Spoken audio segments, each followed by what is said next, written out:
les jeunes Européens de Strasbourg. Donc on fait des interventions pédagogiques auprès de jeunes comme vous, de jeunes collégiens, de jeunes lycéens, pour parler d'Union européenne. Donc suite au confinement, on a dû adapter nos interventions pédagogiques. Généralement, on se déplaçait dans les collèges et les lycées, voire on faisait des visites du Parlement européen avec la venue de députés européens. Tout ça, on a dû l'oublier pour mettre en place des interventions par visioconférence. Et donc c'est un concept qu'on a essayé de développer avec d'autres sections des jeunes Européens en France et qu'on a mis en place à l'échelle de la ville. Donc pas mal de partenaires étaient intéressés. On était surprises de voir que ça motivait pas mal de gens. Et on a pu organiser environ 5 interventions dématérialisées en l'espace de 2 à 3 mois. Donc c'était très intéressant.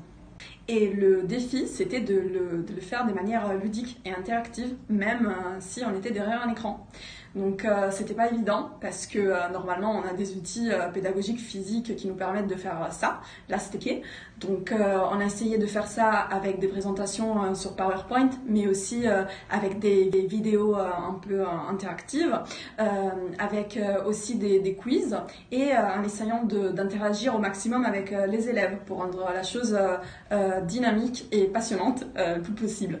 On a abordé différentes thématiques et surtout les symboles de l'Union européenne, l'Europe au quotidien, les politiques environnementales et tout ce qui touche au Brexit. Pourquoi c'est nous la capitale de l'Europe?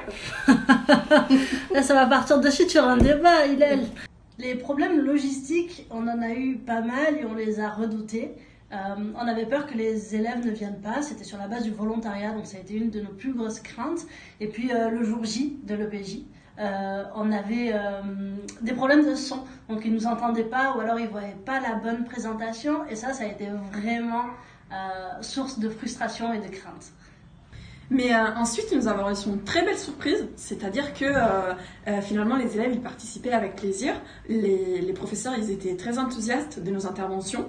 Nous avons reçu beaucoup de questions et beaucoup d'observations, de remarques, il y a eu beaucoup de débats, donc c'était génial. Et l'un des côtés positifs de l'intervention pédagogique dématérialisée, c'est qu'on peut envoyer tout de suite les supports comme les PowerPoint et nos contacts. Et les 12 étoiles du drapeau européen, c'est pas les 12 États fondateurs par hasard?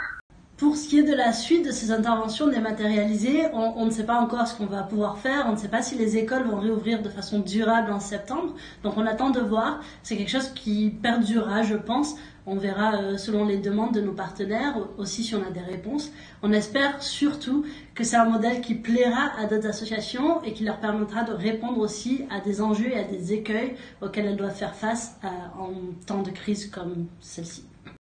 Moi, c'était pas une question, c'était juste pour vous remercier et vous dire au revoir. J'ai dit merci pour votre intervention. C'était déjà pour vous dire un grand merci parce que c'était super. Mais comment on fait pour vous contacter? Merci beaucoup Lucie. C'était super aussi, on est très contents de faire ça.